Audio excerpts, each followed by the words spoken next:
Assalamualaikum warahmatullahi wabarakatuh. Perkenalkan, kami dari kelompok 8 akan mempresentasikan mengenai materi sampling dan besar sampel pada penelitian eksperimen. Adapun anggota kelompok kami yang pertama Ulia Farah, Rasya Islamai, Nenti Susilawati, Fitrah Rianti, Winia Sapitri, Ramadanti, dan Anissa Ulmiah. Adapun materi yang pertama yaitu pengertian penelitian eksperimen. Penelitian eksperimen merupakan salah satu metode dalam penelitian kuantitatif. Metode eksperimen ditujukan untuk meneliti hubungan sebab akibat dengan memanipulasi satu atau lebih variabel pada satu atau lebih kelompok eksperimental dan membandingkan hasilnya dengan kelompok kontrol yang tidak mengalami manipulasi. Manipulasi di sini berarti mengubah secara sistematis sifat-sifat atau nilai-nilai variabel bebas. Setelah dimanipulasikan, variabel bebas itu biasanya disebut treatment. Adapun tujuan penelitian eksperimen, menurut Isaac and Michael, penelitian eksperimen bertujuan untuk meneliti kemungkinan sebab akibat dengan mengenakan satu atau lebih kondisi perlakuan pada satu atau lebih kelompok eksperimen dan membandingkan hasilnya dengan satu atau lebih kelompok kontrol yang tidak diberi perlakuan. Adapun tujuan lain dari penelitian ini adalah untuk menyelidiki ada tidaknya hubungan sebab akibat serta berapa besar hubungan sebab akibat tersebut dengan cara memberikan perlakuan-perlakuan tertentu pada beberapa kelompok eksperimental dan menyediakan kontrol untuk perbandingan. Adapun pengertian sampel, sampel adalah sebagian atau wakil dari populasi yang diteliti oleh karena tidak dimungkinkan pengambilan populasi secara keseluruhan. Sampel yang dipilih pada suatu penelitian hendaknya mampu mempresentasikan populasi secara keseluruhan. Adapun cara menentukan banyaknya sampel, ada beberapa prosedur yang dapat digunakan untuk menentukan banyaknya penelitian. Teknik penentuan banyak sampel yang akan dipaparkan ini didasarkan atas asumsi bahwa keadaan populasi dari sampel itu diambil adalah homogen atau cukup homogen. Berikut beberapa prosedur penentuan banyak sampel yang bisa digunakan dalam eksperimen. Yang pertama, menurut Hervé Cragey dan De Morgan, menentukan banyaknya sampel dengan teori ini menggunakan tabel ukuran populasi dan rasio banyak sampel yang harus diambil. Berikut disajikan tabel Cragey-Morgan.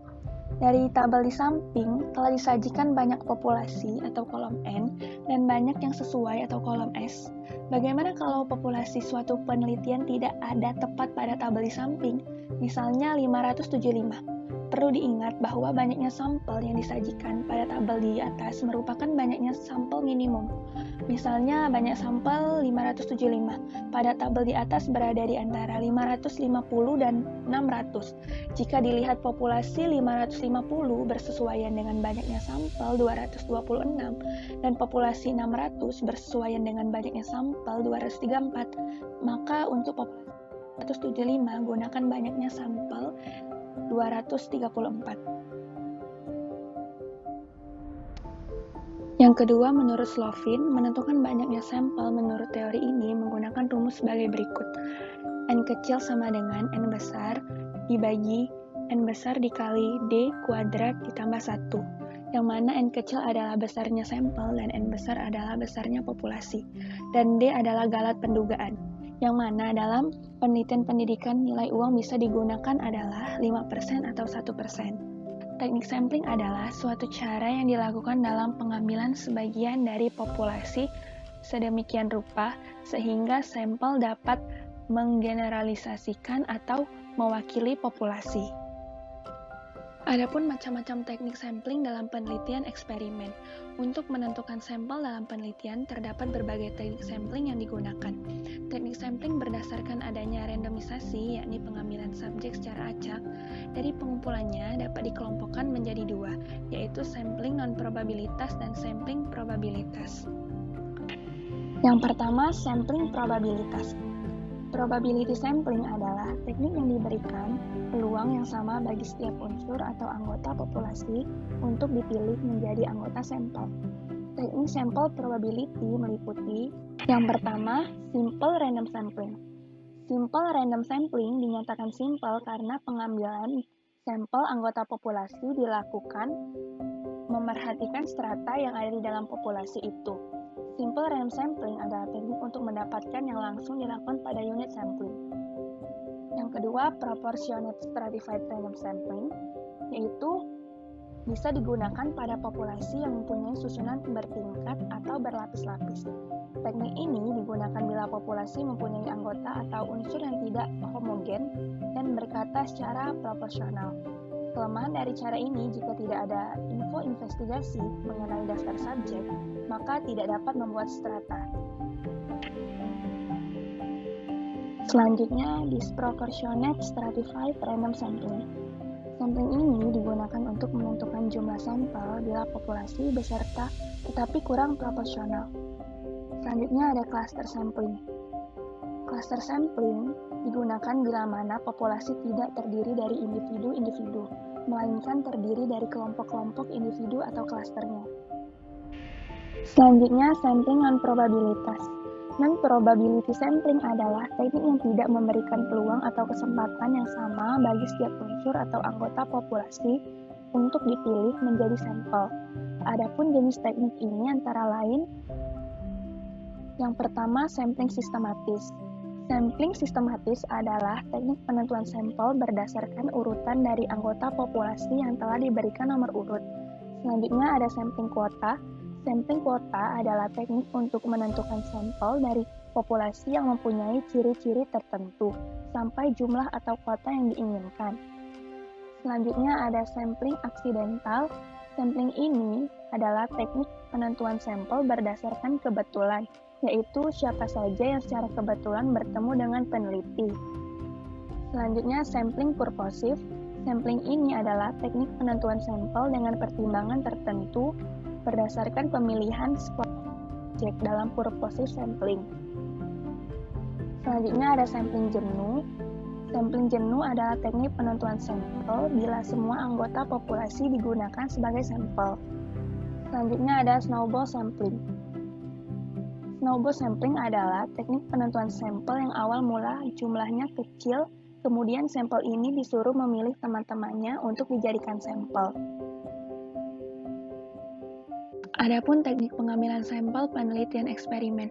Setiap jenis penelitian membutuhkan teknik pengambilan sampel yang tepat sesuai dengan populasi sasaran yang akan diteliti. Dalam penelitian kuasi eksperimen, terdapat dua teknik pengambilan sampel yang sering digunakan, yaitu yang pertama purposive sampling atau non-probabilitas. Purposive sampling digunakan apabila populasi sasaran memiliki karakteristik spesifik sehingga hanya orang-orang yang memenuhi syarat spesifik tersebut yang dapat menjadi sampel penelitian. Yang kedua, cluster sampling atau probabilitas. Cluster sampling digunakan apabila populasi sasaran eksperimen cukup luas dan peneliti berkeinginan untuk mengambil sebagian populasi atau sampel yang mewakili saja. Sampel penelitian ini terdiri dari satuan klaster atau kelompok. Adapun contoh soal, berdasarkan hasil penelitian terdahulu yang dilakukan oleh Savage didapat informasi sebagai berikut.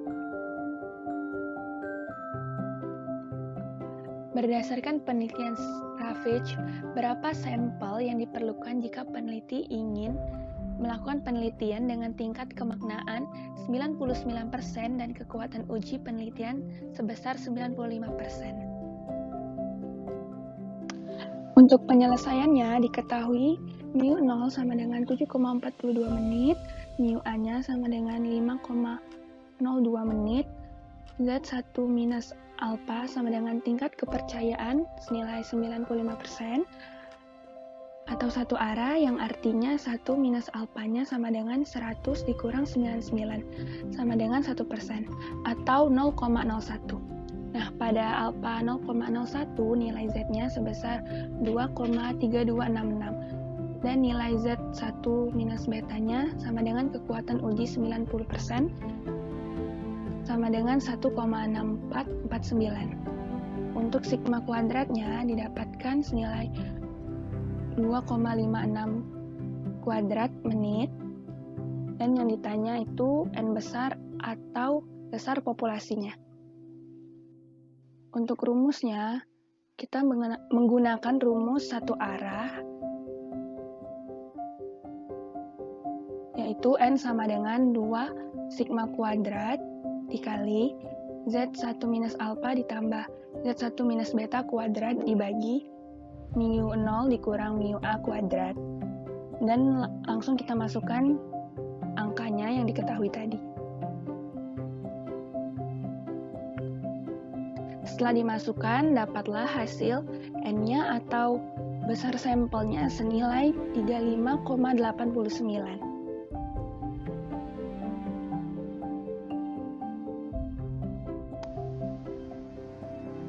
Adapun untuk penggunaan softwarenya, kita pilih di sini, yaitu nanti ada pilihan hypothesis test for two population means yang one-sided test. Nah, nanti values-nya kita masukkan dari yang sudah diketahui. Seperti alfanya 1 minus betanya 95, sigmanya 2,56. Nah, setelah dimasukkan, nanti akan dapat hasil sigma kuadratnya senilai 6,5536. Setelah dimasukkan, kita masukkan mu 0 sama dengan 7,42 dan mu A-nya 5,02. Setelah dimasukkan semua values-nya, kita akan dapat N-nya atau besar sampelnya senilai 36. Berikut referensi yang kami gunakan. Baiklah, hanya itulah yang dapat kami sampaikan. Lebih dan kurang mohon dimaafkan. Sekian dan terima kasih. Wassalamualaikum warahmatullahi wabarakatuh.